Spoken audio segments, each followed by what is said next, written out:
1 Coríntios 14, nós estamos entrando na 21ª semana e estamos estudando a primeira epístola do apóstolo Paulo aos Coríntios.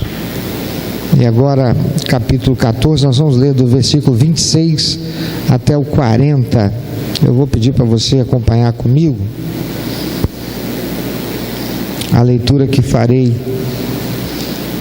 para a gente ser um pouquinho mais rápido, tá bem? Você pode acompanhar no telão se você quiser, para fazê-lo numa só versão. Paulo vai escrevendo assim a partir do versículo 26: Que fazer, pois, irmãos? Quando vos congregais, cada um de vós tem salmo, tem doutrina, tem revelação, tem língua, tem interpretação. Faça-se tudo para edificação. Se alguém falar em língua, faça-se isso por 2 ou quando muito 3, e cada um por sua vez, e haja um que interprete. Mas se não houver intérprete, esteja calado na igreja e fale consigo mesmo e com Deus. E falem os profetas, 2 ou 3, e os outros julguem. Mas se a outro que estiver sentado for revelada alguma coisa, cale-se o primeiro, porque todos podereis profetizar, cada um por sua vez, para que todos aprendam e todos sejam consolados. Pois os espíritos dos profetas estão sujeitos aos profetas, porque Deus não é Deus de confusão, mas sim de paz. Como em todas as igrejas dos santos, as mulheres estejam caladas nas igrejas, porque lhes não é permitido falar, mas estejam submissas, como também ordena a lei. E se querem aprender alguma coisa, perguntem em casa a seus próprios maridos, porque é indecoroso para a mulher o falar na igreja. Porventura foi de vós que partiu a palavra de Deus, ou veio ela somente para vós? Se alguém se considera profeta ou espiritual, reconheça que as coisas que vos escrevo são mandamentos do Senhor. Mas se alguém ignora isto, ele é ignorado. Portanto, irmãos, procurai com zelo profetizar, e não proibais o falar em línguas, mas faça-se tudo decentemente e com ordem. Amados, lembremos que a origem dos problemas da igreja de Corinto é que ela estava sofrendo divisões por conta de pessoas que se levantaram liderando grupos e se antagonizando, umas contrárias às outras, em função de teologias, de sofismas, que estavam assim produzindo essas divisões na igreja. Essas divisões acabavam descambando para problemas doutrinários. E esses problemas doutrinários, uma vez a igreja não mais falando uma só linguagem, tendo uma só visão, andando sob uma só liderança, acabou descambando também em problemas morais. Nós vimos no capítulo 14, nos primeiros versículos até o 25, Paulo falando que o dom de profecia é superior ao dom de línguas. Agora, chegamos a um clímax nessa carta do apóstolo Paulo aos Coríntios, com o texto desses versículos que lemos, de 26 a 40, quanto ao que acontecia no culto. E o que é que estava acontecendo no culto na igreja de Corinto? Confusão e desordem. O culto naquela igreja se tornara parecido com os cultos pagãos, em que os fiéis se envolviam num êxtase e cada um dava vazão à manifestação do seu dom. Verso 26 e 40 diz o apóstolo Paulo: Que fazer, pois, irmãos? Quando vos congregais, cada um de vós tem salmo, tem doutrina, tem revelação, tem língua, tem interpretação. Faça-se tudo para edificação, mas faça-se tudo decentemente e com ordem. Não havia ordem, não havia decência naquela igreja, na expressão do culto, e aquilo tornava o culto uma confusão que fazia parecer que eles estavam loucos. Verso 23 diz: Se, pois, toda a igreja se reunir no mesmo lugar e todos falarem em línguas e entrarem doutos ou incrédulos, não dirão porventura que estáis loucos? As pessoas que chegavam naquela igreja de Corinto durante o culto ficavam estupefatas, ficavam assustadas com aquilo que viam, porque era uma balbúrdia, era uma gritaria, era uma falta de ordem total. O culto daqueles coríntios não tinha liturgia.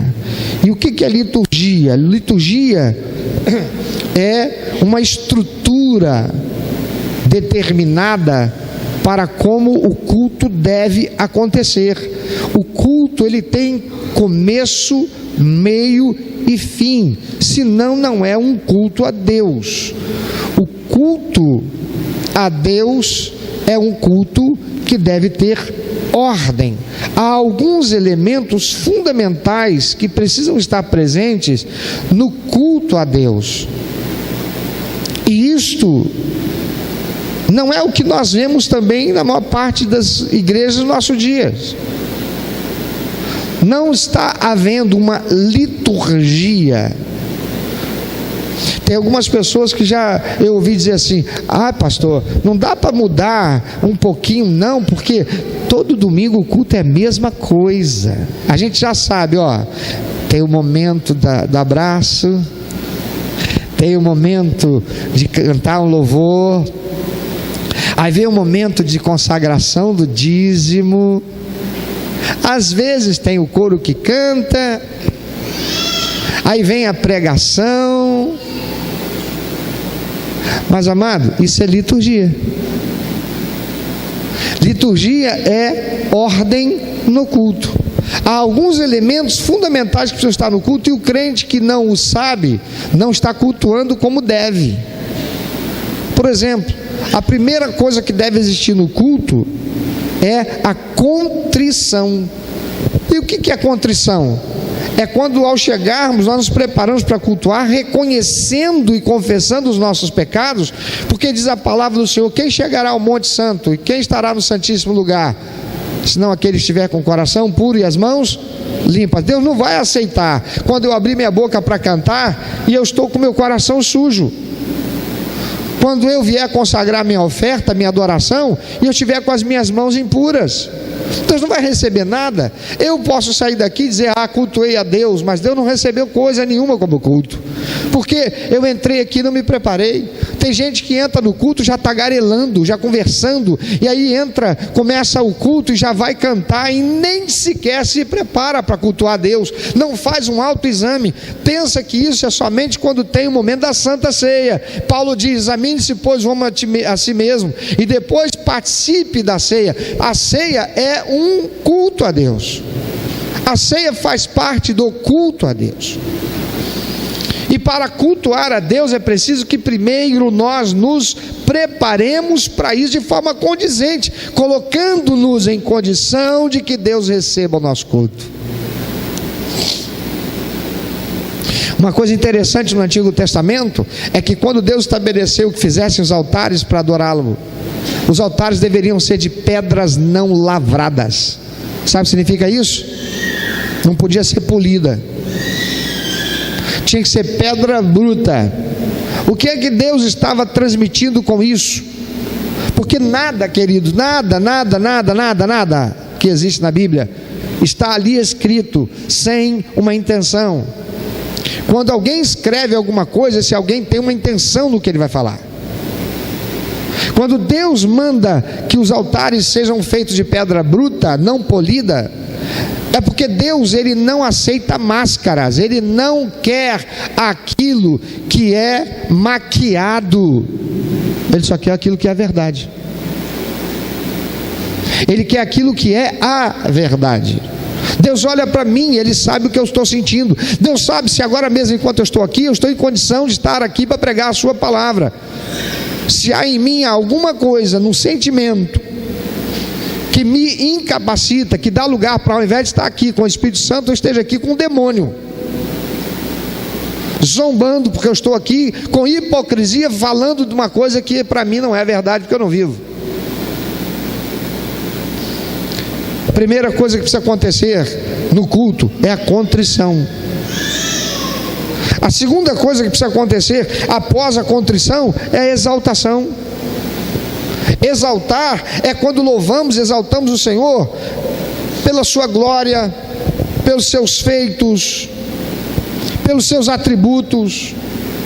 É quando eu reconheço quem Deus é. Eu estou aqui na presença do Altíssimo, Senhor. Tu és santo, Tu és justo, Tu és o Todo-Poderoso. Eu reconheço que não existe outro Deus além de Ti. Estou exaltando ao Senhor. Eu faço isso com os louvores que são cantados. Eu faço isso com a expressão vocalizada que denota a honra que eu dou ao Senhor. Porque honrar é falar bem de alguém diante de testemunhas. A terceira coisa que precisa acontecer no culto é a adoração. É quando eu venho e devolvo ao Senhor com fidelidade o meu dízimo, e eu consagro ao Senhor a minha oferta que expressa a minha fé e o reconhecimento de que é Ele, o Todo-Poderoso, dono de todas as coisas, que supre minha vida. E eu faço com fé, liberalidade, com excelência, reconhecendo Ele como o Senhor e Deus na minha vida. A quarta coisa que deve acontecer no culto é a comunhão. A comunhão é quando eu cumpro as ordenanças do Senhor no exercício do batismo e da Santa Ceia. São dois elementos importantíssimos que expressam comunhão. Um é a comunhão daquele que agora recebeu Jesus e passa a integrar o corpo de Cristo. Comunhão quando eu, com o corpo de Cristo, celebro em memória do sacrifício de Jesus, necessário para a minha salvação. É preciso que haja ainda no culto a invocação. É quando eu reconheço a minha necessidade e a necessidade do outro, e eu clamo ao Senhor, aquele que pode aquilo que eu não posso. Então coloco diante dele as minhas necessidades, coloco diante dele as minhas carências, coloco diante dele a minha intercessão por aqueles outros.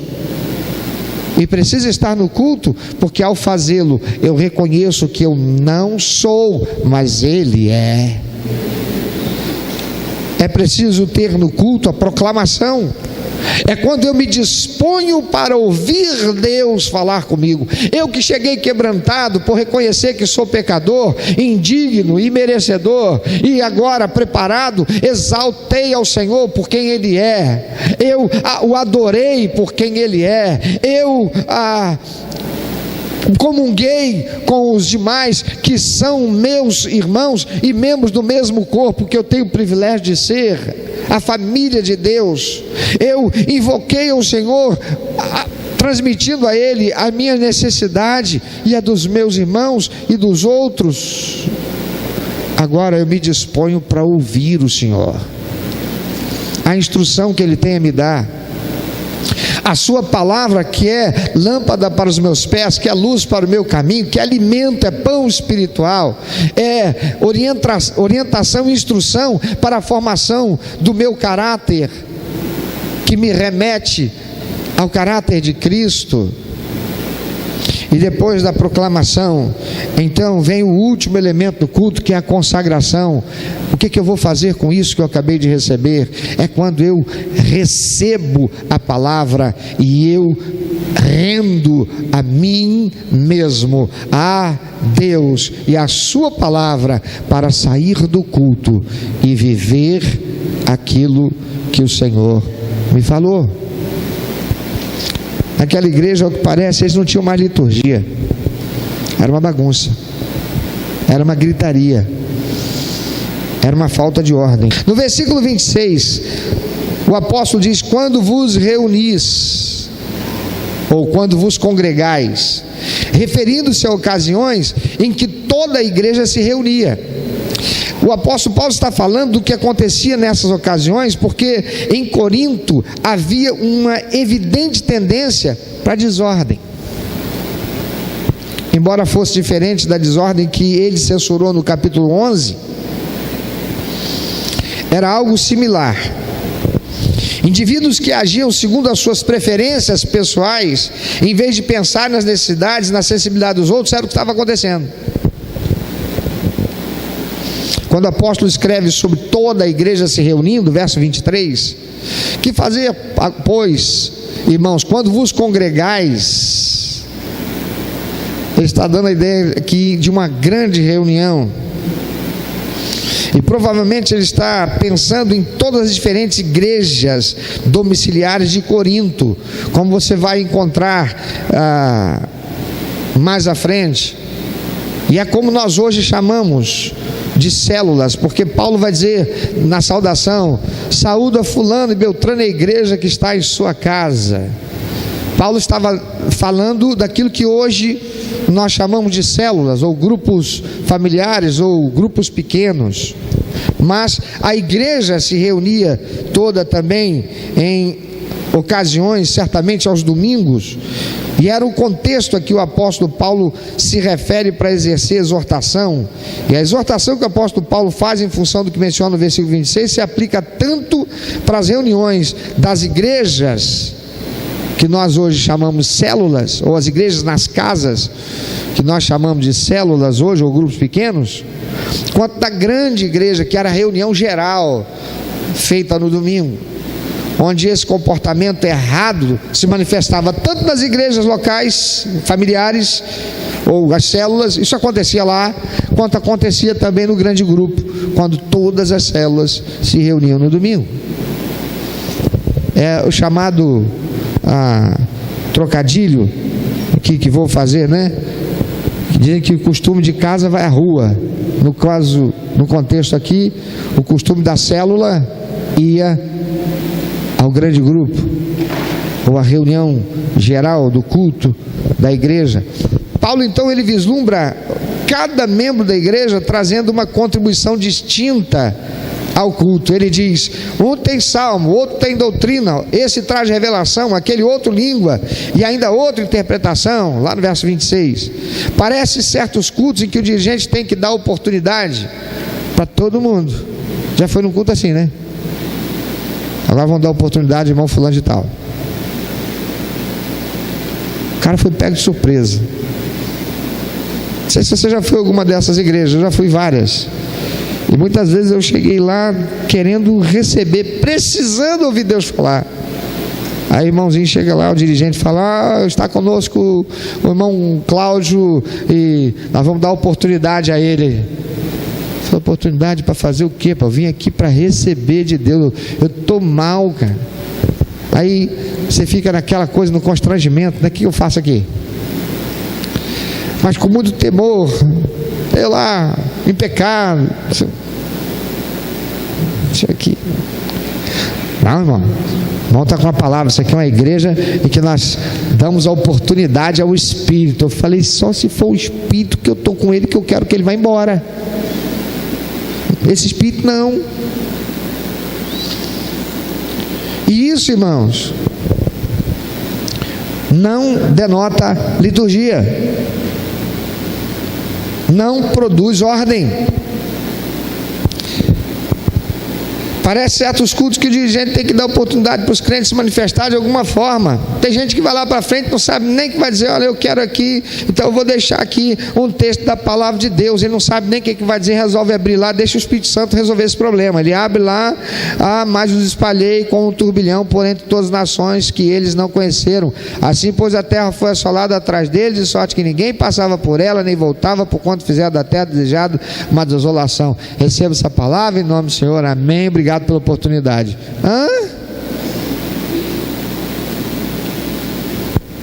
Sem pé nem cabeça, sem sentido, ou então piora, tenta explicar o que não vai conseguir,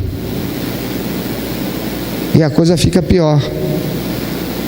O apóstolo Paulo chama a atenção aqui, queridos, que o que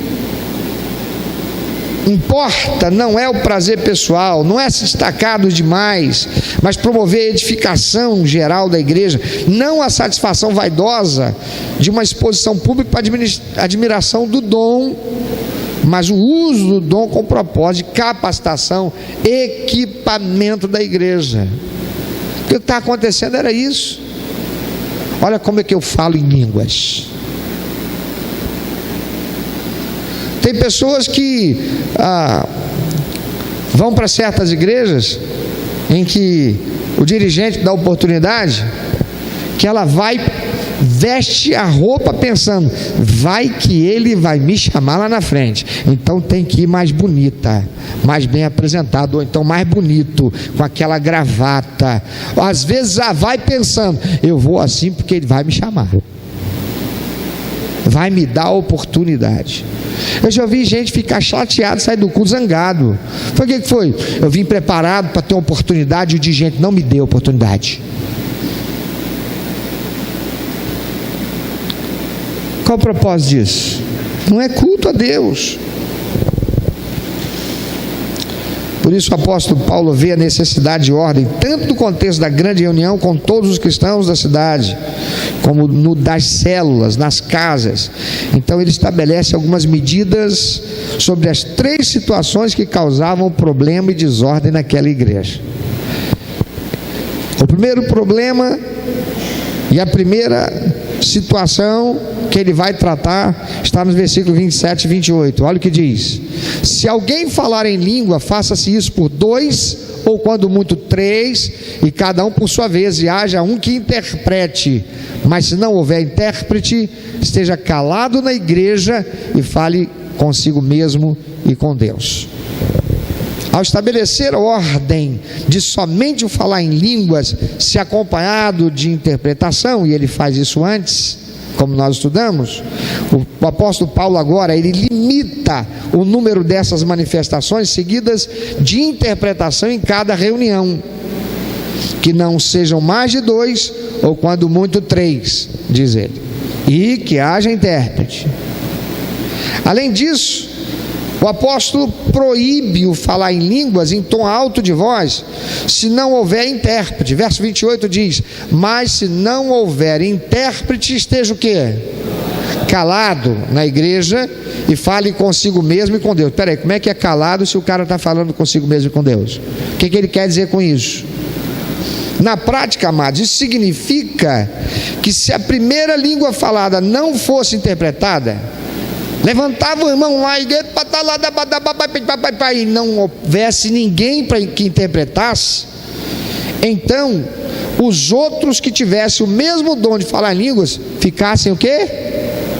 Calados. Opa, já não teve um intérprete para aquela língua, eu vou falar por quê? Ah não, vai que o cara lá que vai interpretar, ele não interpretava aquela, mas vai interpretar a minha. Não, Paulo diz, fica calado. Não teve intérprete? Cala. Fala consigo mesmo e com Deus. Ele diz, mantenha-se em silêncio, ou esteja calado. Melhor tradução, em silêncio. Silêncio significa ausência de barulho. Aqui não é ausência de som, é ausência de barulho. Há uma diferença muito grande entre som e barulho. Eu estou fazendo barulho. Eu estou falando e vocês estão me ouvindo. A diferença é muito grande. Barulho é algo que incomoda. Se eu falo assim, eu te incomodo. Você não vai aguentar me ouvir pregar falando assim por 2 minutos. Mas se eu falar 2 horas assim, você pode até dormir. É ou não é? Então silêncio aqui é falta de barulho, é ausência de barulho. Por isso Paulo diz, fala consigo mesmo e com Deus. Silêncio significa não perturbar os outros. E perturbar os outros é desobedecer a orientação apostólica prescrita nesse capítulo. Olha lá no versículo 37. Se alguém se considera profeta ou espiritual, reconheça que as coisas que vos escrevo são mandamentos do Senhor. Obedeça. Eu não estou falando da minha carne, eu não estou aqui dando uma doutrina daquilo que é a minha axologia. Eu estou orientando segundo o que o Senhor mandou que vocês obedeçam. O apóstolo Paulo, que experimentava esse dom de línguas com muita intensidade, como lá no verso 18 nós vimos, sabia muito bem, por experiência própria, que aquele que tem o dom de falar consigo mesmo e com Deus pode fazê-lo sem perturbar, nem distrair os demais que participam do culto, sobretudo os que estão mais próximos ao seu redor. Coisa chata, desagradável é ter um crente que não respeita quem está ali para cultuar. Eu não sei quanto a você, mas eu tenho uma dificuldade terrível para me concentrar se tiver alguém falando alto perto de mim. Se é assim? Tem gente que não suporta até certos barulhos. Vamos fazer uma oração. Aí o irmão vai orar. Aí tem o pastor Cláudio lá com a rinite alérgica dele.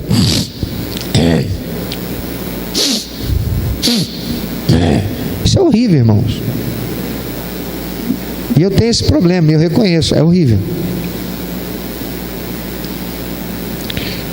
Agora você imagina que você está no culto, você está do lado, você está ali, é seu momento de contrição.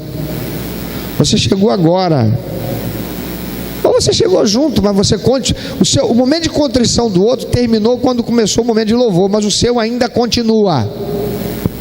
Você ainda está na contrição, enquanto o outro está louvando. Aí você está na contrição, enquanto o outro está louvando. Aí o outro está lá, papai, eu estou aqui, papai, aleluia. Hã? Isso é louvor? O que é isso? O outro não consegue orar. Eu não sei quanto a você. O pastor Jadson, eu achava impressionante. O Jadson, ele fazia tudo com headphone no ouvido, ouvindo música. Cara, se botar uma música perto de mim, quando eu tenho que dar aconselhamento, quando eu tenho que estar compenetrado para resolver um problema, eu não consigo. Consigo não. Agora, se eu estiver num lugar externo que tem barulho, eu consigo. Mas se eu estiver num lugar onde deve existir silêncio, eu não vou conseguir. Já o outro não.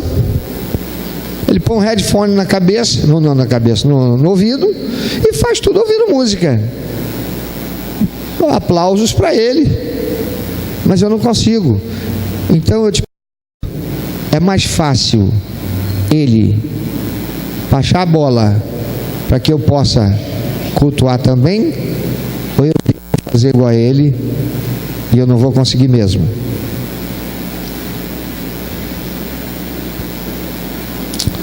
Não havendo interpretação, diz o apóstolo Paulo, podemos entender com certeza que Deus pretende ministrar ao corpo de alguma outra maneira. Não tem quem interprete, os outros fiquem calados.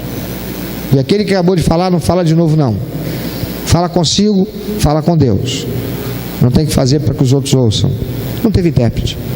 Então, se Deus não levantou um intérprete para aquele que falou em línguas, é porque Deus não quer ministrar a igreja desse jeito. Ponto. De quem é a igreja? Eu vou dizer para Deus como é que tem que ser? Não. Né?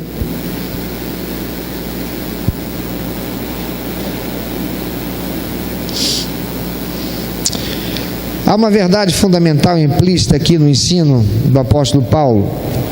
Falar em línguas e profetizar não é um fenômeno incontrolável. Por favor, dá uma olhadinha para quem está ao teu lado. Ajuda ele.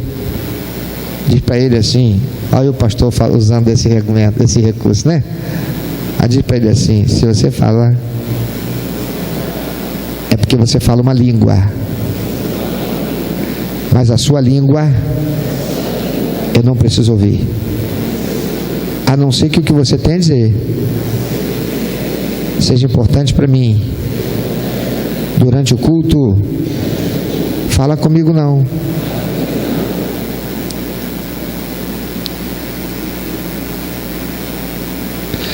Porque, meu amado, não é só falar em língua estranha. Tem gente que não tem ordem no culto. E Paulo está dizendo, aquele que profetiza e aquele que fala em língua, o dom está sujeito a ele. Ele pode escolher usar ou não. Ele pode escolher se submeter ao Espírito Santo para ser usado ou não. O Senhor não tira o livre-arbítrio de ninguém. Quem possui esse dom pode escolher usá-lo em particular ou em público. O êxtase, e nesse contexto aqui, caracterizado pela perda da consciência em que a pessoa está dominada pelo Espírito Santo, como você já viu acontecer, né? É igualmente sujeito ao livre-arbítrio daquele que o Espírito Santo quer usar. Porque, Edna, você pode ficar em pé? Todos reconhecem que o Espírito Santo tem usado Edna? Quantas vezes você lutou não querendo ser usada pelo Espírito Santo? É verdade ou não é? E todas as vezes que você lutou, Deus passou por cima e atropelou? Posso usar outros exemplos, tem a Flávia e outros. Se eu tenho esse dom e o Espírito Santo quer me usar, eu sinto aquele constranger, eu percebo fazer, mas eu posso dizer assim: Senhor, usa a Flávia, usa a Edna, usa a Maxion, usa Vitão. Senhor, hoje não, Senhor. Deus me deu livre-arbítrio.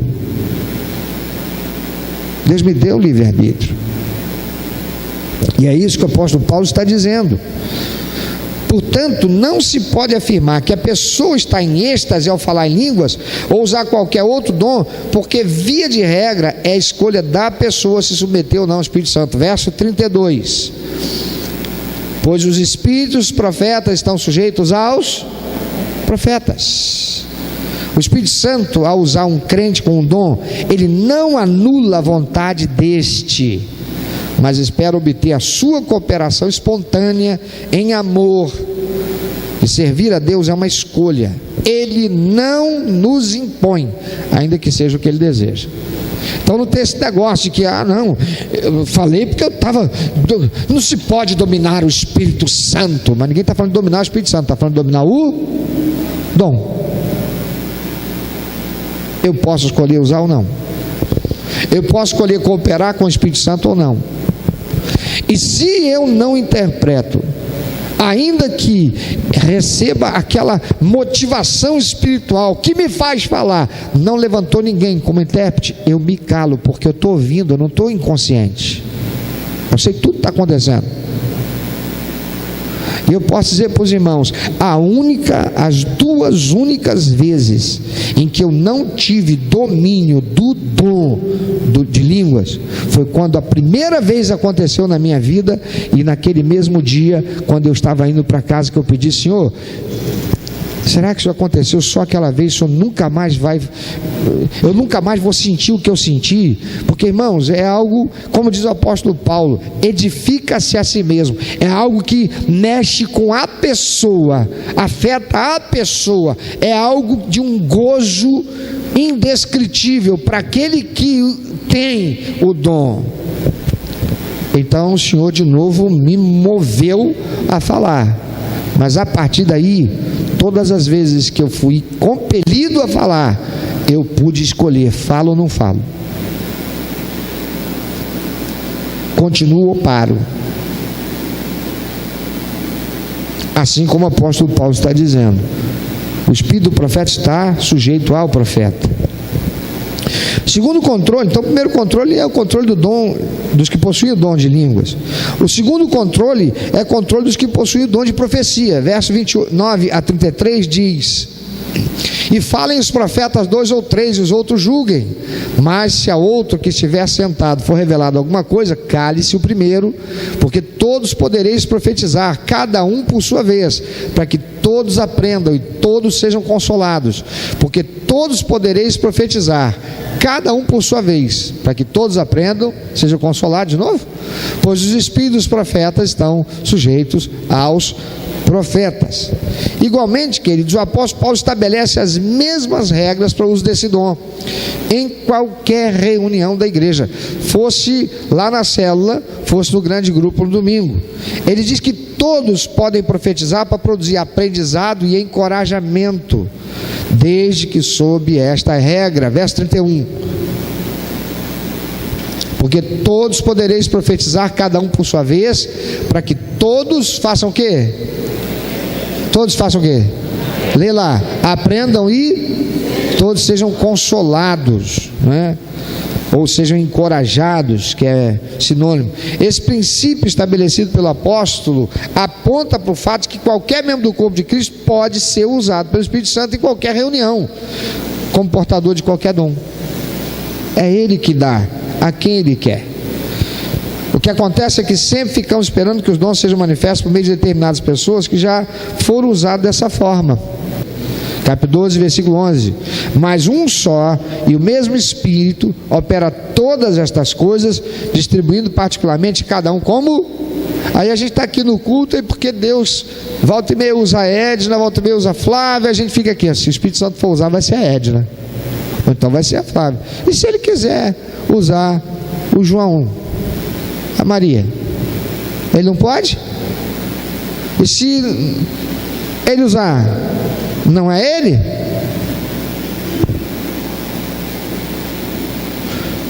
Toda profecia, ela deve ser testada e confrontada com o que Deus já disse na sua palavra. E se contrariar o que Deus já disse na sua palavra, aí sim é falsa, veio de um espírito demoníaco, ou é profetada a vinda da vaidade, da carne do suposto profeta. A responsabilidade de julgar é de toda a igreja, porque nem sempre o pastor vai estar presente. Ei, irmão, o pastor não está aqui, a gente faz o que agora aqui? Esse irmão levantou aí com uma profecia aqui, aí a gente vai, como é que faz o que aqui? Faz o que? Todos devem julgar. A responsabilidade de julgar é da igreja. E como é que se deve avaliar uma suposta profecia? Fazendo as seguintes perguntas. Primeira pergunta: glorifica a Deus o que foi dito? Segundo, está de acordo com as escrituras, que Deus já disse, ou confronta alguma coisa que Deus já disse? Edifica a igreja? É proferida em amor? E lembre-se que amor, como está escrito na palavra de Deus, Provérbios 3,12, Deus ama, mas Ele faz o quê? Vocês estão aqui? Só quem está aqui? Só quem está aqui? O que Deus diz? Provérbios 3,12, Deus ama e disciplina quem Ele ama. Mais ainda, o profeta se submete ao julgamento dos outros ou ele é arrogante? Por fim, o profeta demonstra fruto do Espírito na sua vida? Porque se uma dessas questões aqui, querido, a resposta não for positiva, é carne ou é demônio. Deus não. Nos versos 30 e 32, o apóstolo Paulo reitera a necessidade de autocontrole em todas as manifestações genuínas do Espírito. Ninguém pode alegar, como certamente alguns cristãos coríntios faziam, que se deve continuar falando em línguas ou que se deve continuar profetizando porque o Espírito está compelindo a isso, ele está em êxtase. Não. Paulo cala esse argumento, afirmando a respeito do caráter do próprio Deus, dizendo que Deus não é Deus de confusão, mas de paz. Então deve haver ordem no culto. Deus não vai usar ninguém para trazer dificuldade e problema, para causar desordem. Quando o Espírito Santo está no controle, ele produz paz, não produz confusão, não produz desrespeito, não produz desordem. Então o culto está aqui acontecendo e tem um irmão desesperado gritando aí, uma irmã desesperada gritando ali. O que é? Está possessa de demônio? Ou é carne, é vaidade? Porque isso não é ordem. Irmãos, não há nenhum impedimento a que durante o culto eu possa me expressar e exaltar a Deus. Amém? Mesmo que você ouça. Eu posso estar aqui, estar cantando e dizer glória a Deus, aleluia, ô Senhor, louvado seja. Jesus é lindo.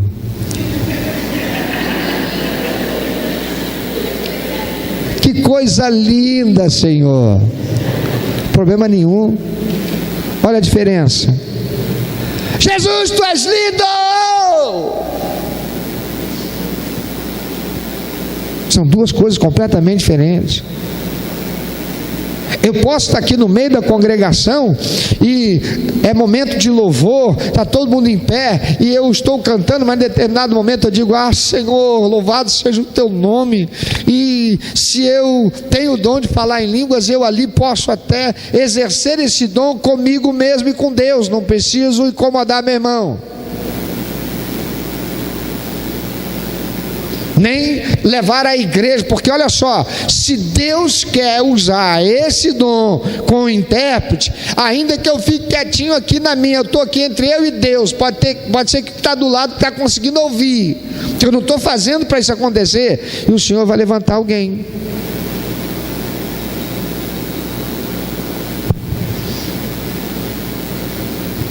Então eu posso ter liberdade para me expressar durante o culto, amém? Mas eu faço isso com ordem e decência, não gerando balbúrdia, não tirando a capacidade do irmão, da irmã, de se concentrar, de se compenetrar e também se expressar a Deus da sua maneira. Eu, por exemplo, tenho dificuldade, não é errado, nada disso. Na hora de cantar, os irmãos estão lá aplaudindo, que legal. Eu estou lá segurando minha barriga. Pode reparar, estou segurando minha barriga. É assim? Estou lá, ó. Às vezes eu solto a mão, às vezes eu gesticulo. Dançar eu danço. Dançar eu danço. Mas aplaudir, bater palma, eu não sei se isso tem alguma coisa a ver de fundo psíquico, em função da repressão que eu sofri durante tantos anos, como membro de igreja tradicionalista, em que o Espírito Santo, os dons cessaram e não são para hoje. Eu passei por tudo isso, não sei. Mas eu sei que o que Deus recebe, o que procede da razão. Te peguei. É o culto da razão. Não é do emocionalismo. A emoção deve vir junto. Vem cá, fala sério. Você está apaixonado por uma menina, ou você é apaixonado por um rapaz, aí ele vem, ou ela vem te dar aquele beijo. Olá. Como parece estar beijando uma madeira. Tem que ter emoção, não tem? Se não, para que beijar? Para que beijo? Ninguém espera, o namorado não espera, o marido não espera, a noiva não espera, a esposa não espera um beijo que seja. Eu não estou falando de bitoca não, irmão. Até bitoca sem sentimento não tem nenhuma razão. Não é isso. Deus espera o culto da razão. Eu sei porque eu estou fazendo. O sentimento deve ir junto na expressão, mas não para promover, produzir desordem, porque aí não tem razão. Terceiro problema que Paulo vai produzir controle, levar a igreja a produzir controle, é o controle das mulheres casadas na congregação. Verso 34 a 36, olha o que diz: as mulheres estejam caladas nas igrejas, porque não lhes é permitido falar, mas estejam submissas, como também ordena a lei. Eu quero te perguntar, Paulo está falando para uma igreja cristã judaica, uma igreja cristã de judeus convertidos, ou está falando para uma igreja cristã não judia? Igreja de gentios, de povos não oriundos da nação de Israel. Os coríntios eram gentios. Então como é que Paulo pode estar falando? Porque é indecoroso para a mulher falar. Estejam submissas, como também ordena a lei. Será que Paulo está falando da lei de Moisés para uma igreja gentia? Paulo, que combateu o formalismo da lei, a lei cerimonial, que cessou lá quando Cristo a cumpriu. Então que lei é essa? Antes de tudo, é fundamental desconstruir a ideia feminista de que o apóstolo Paulo fosse machista e por isso ele estava subjugando as mulheres à subserviência masculina e anonimato, porque ele diz assim: mas estejam submissas, como também ordena a lei, e se querem aprender alguma coisa, perguntem em casa a seus próprios maridos, porque é indecoroso para a mulher o falar na igreja. Porventura, foi de vós que partiu a palavra de Deus, ou veio ela somente a vós? Não, amados, Paulo não era machista e não estava procurando subjugar as mulheres à subserviência masculina, não. É claro, ou está claro, a partir do capítulo 11, versículo 5, que as mulheres oravam, profetizavam na igreja. Olha lá, capítulo 11, verso 5.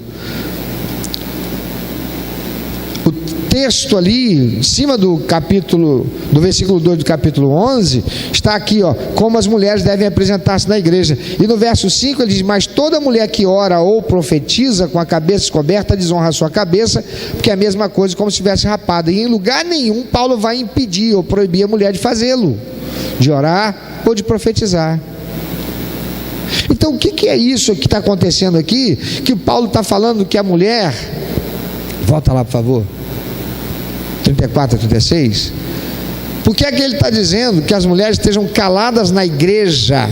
Se lá no capítulo 11 ele está falando da mulher orar e profetizar na igreja. Está claro aí que as mulheres tinham essa liberdade e Paulo não impediu. Também é claro nos capítulos 12 a 14 que as mulheres recebem dons espirituais e são encorajadas a exercê-lo no corpo de Cristo. As mulheres, elas têm muito a contribuir, podem participar dos serviços de celebração e ministério da igreja. Mas quando o apóstolo Paulo diz que a mulher em casa fale aos seus próprios maridos, verso 35, põe lá: e se quiserem aprender alguma coisa, perguntem em casa a seus próprios maridos, porque é indecoroso para a mulher o falar na igreja. Ele está dizendo: se querem aprender alguma coisa. Lá no capítulo 11, ele está falando da mulher que ora ou profetiza. Quem ora ou profetiza está aprendendo alguma coisa? Sim ou não? Não. Ele aqui está dizendo: se querem aprender alguma coisa, perguntem em casa a seus próprios maridos, porque é indecoroso para a mulher o falar na igreja. Verso 36, 35 e 34. Ele diz: mas estejam submissas, como também ordena a lei. Quando Paulo está dizendo isso, ele está pensando no comportamento de algumas mulheres casadas que precisavam do mesmo controle firme que se tinha mostrado evidentemente necessário, como ele diz no verso 33, em todas as igrejas dos santos, e que era para ter, assim como também sobre aqueles que tinham o dom de falar em línguas e de profetizar. Por quê? Ao que tudo indica, o princípio de submissão estava sendo ignorado. Verso 34 diz: as mulheres estejam caladas nas igrejas, porque lhes não é permitido falar, mas estejam submissas, como também ordena a lei. Estava havendo o problema de mulheres casadas que não estavam expressando submissão aos seus maridos.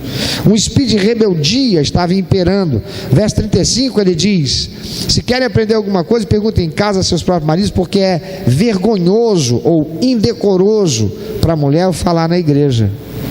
Então,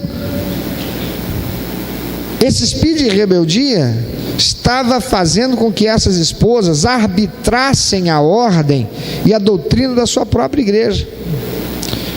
Diz Paulo: porventura a palavra de Deus se originou no meio de vós? O que ele quer dizer com isso? Tinha mulher lá cantando de galinha,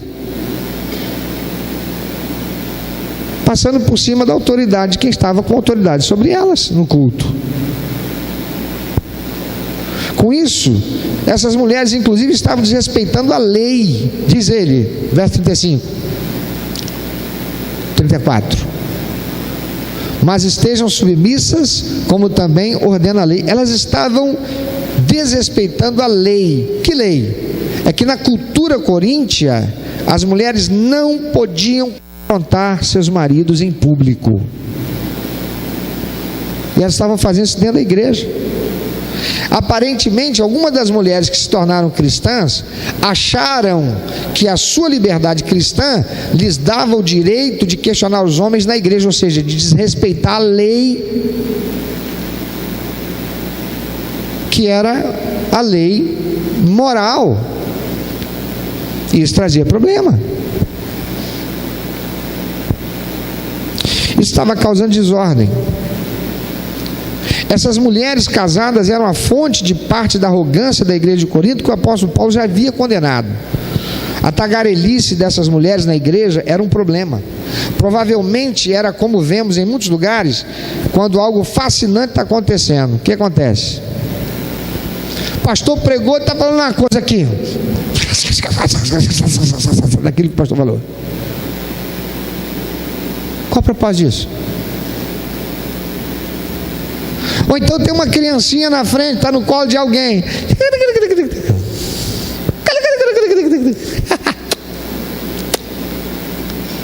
Na hora do culto. Irmãos, como pastor e pregador, eu inúmeras vezes vi um demônio usando alguém para me tirar do equilíbrio, da concentração, para ter dificuldade na pregação da palavra de Deus por conta de coisas como essa.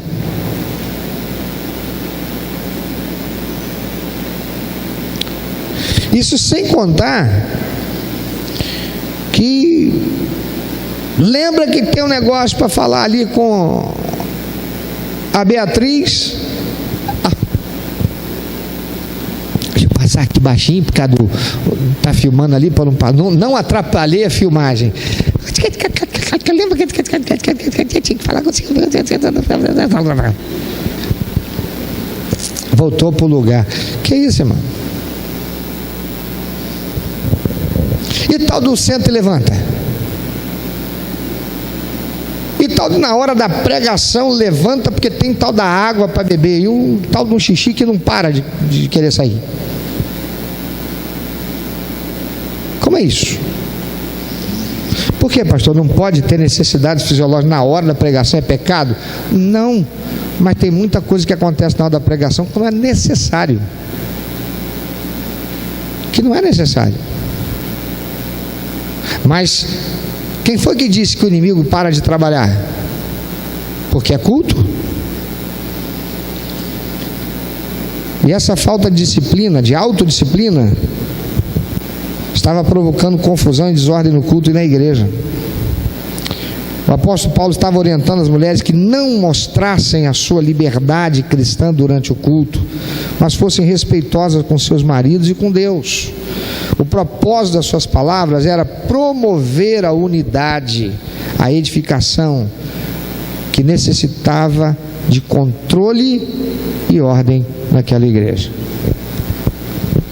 Em Corinto havia cristãos que alegavam ser realmente espirituais, e o apóstolo Paulo demonstra que a verdadeira espiritualidade não é arrogante, nem fica defendendo seus próprios direitos, mas aceita a autoridade daqueles que são colocados acima e que são colocados no Senhor.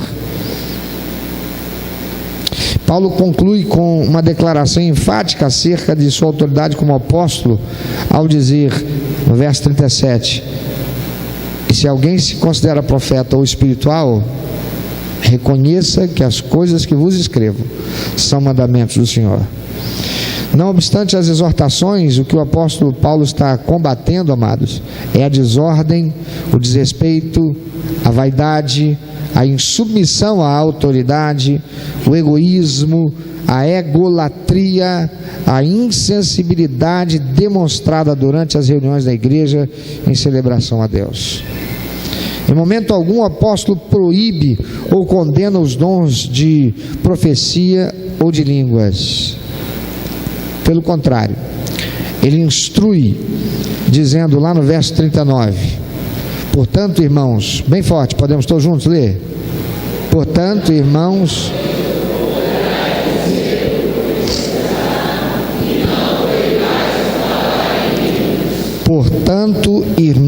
procurai com zelo o profetizar. Desejem orem, peçam a Deus ter o dom de profetizar, e não proibais o falar em línguas. Em momento algum o apóstolo Paulo estava proibindo, ele estava colocando ordem,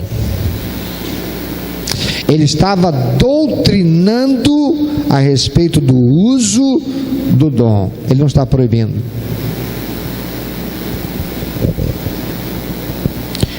Tônica, portanto, é a edificação da igreja, pelo que ele encerra dizendo no verso 40. Vamos bem forte?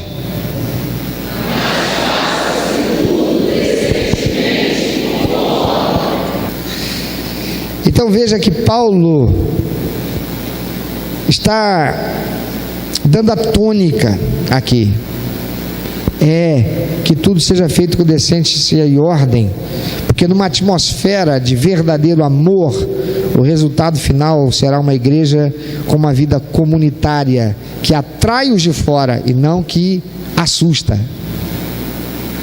Ela vai ser uma igreja que a pessoa chega na igreja e diz assim: ih, mas que doideira, que loucura, mas isso aqui está parecendo até uma centro de macumba.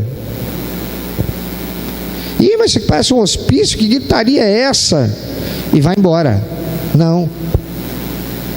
Ele vai chegar e ele vai se sentir confortável, ele vai se sentir atraído por sua harmonia e beleza, ou seja, pela harmonia e beleza da igreja, assim como disse Jesus lá em João capítulo 13, 35, eu vou pedir para a gente ler bem forte.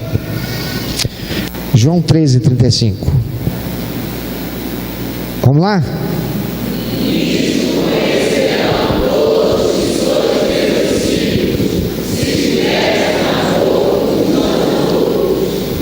Nisto conhecerão todos que sois meus discípulos, se tiverdes amor uns aos outros. Porque eu amo você, meu irmão, porque eu amo você, minha irmã, porque eu amo o visitante que vai chegar, eu farei tudo com decência e ordem. Eu posso dizer, como nossa irmãzinha querida: que coisa linda, Jesus. E é lindo, irmã, porque a irmã faz com decência. Não para não, tá bem? Eu posso me expressar com as palmas durante o louvor. Eu posso dançar na minha expressão de exaltação ao Senhor. Eu posso até dar os meus pulinhos no momento de exaltação ao Senhor, mas não preciso dar cambalhota, não preciso dançar capoeira. Eu posso fazer com decência e ordem.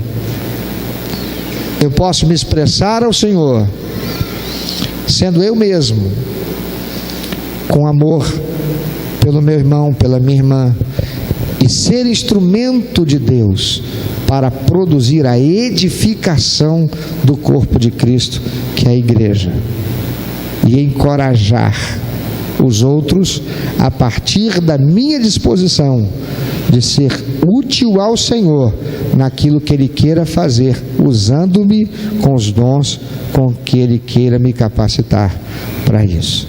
Amém? Pensa um pouquinho sobre isso.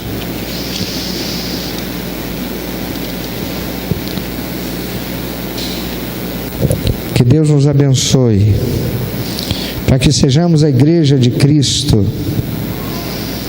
que o Espírito Santo se agrade de receber o culto onde tem Seacípice. Diga depois de mim: Seacípice. Bem forte: Seacípice. Você nunca vai esquecer se você guardar essa sigla: Seacípice. Contrição, exaltação, adoração, comunhão, invocação, proclamação, consagração, 7 elementos no culto que Deus se agrada de receber.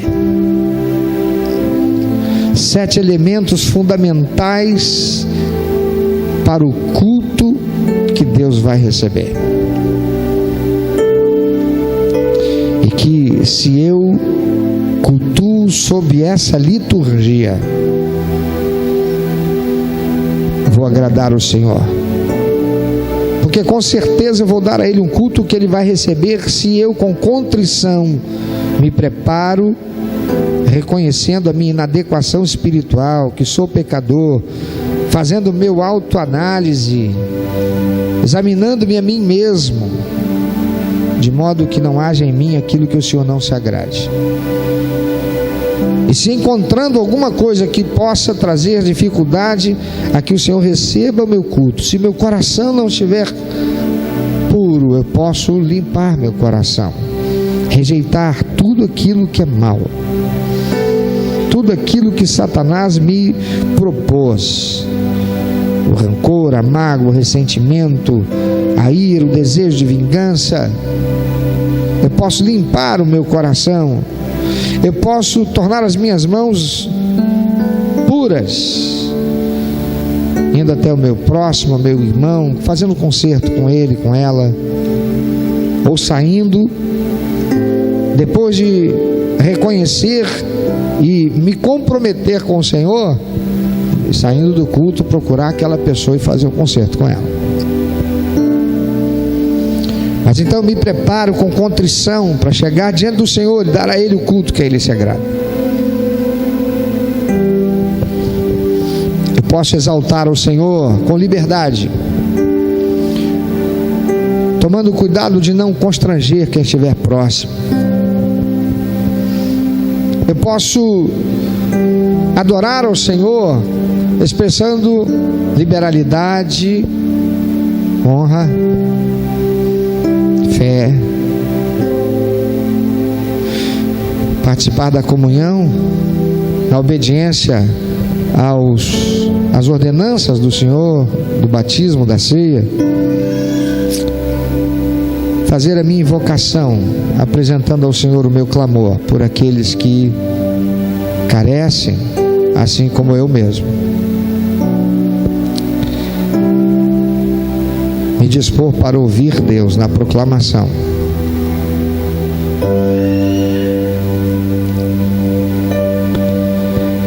E me consagrar, dizendo para Deus: receba a tua palavra, Senhor. Eu vou abrigá-la em meu coração. E pela razão eu saio daqui para vivê-la, de modo a dar prazer ao teu coração.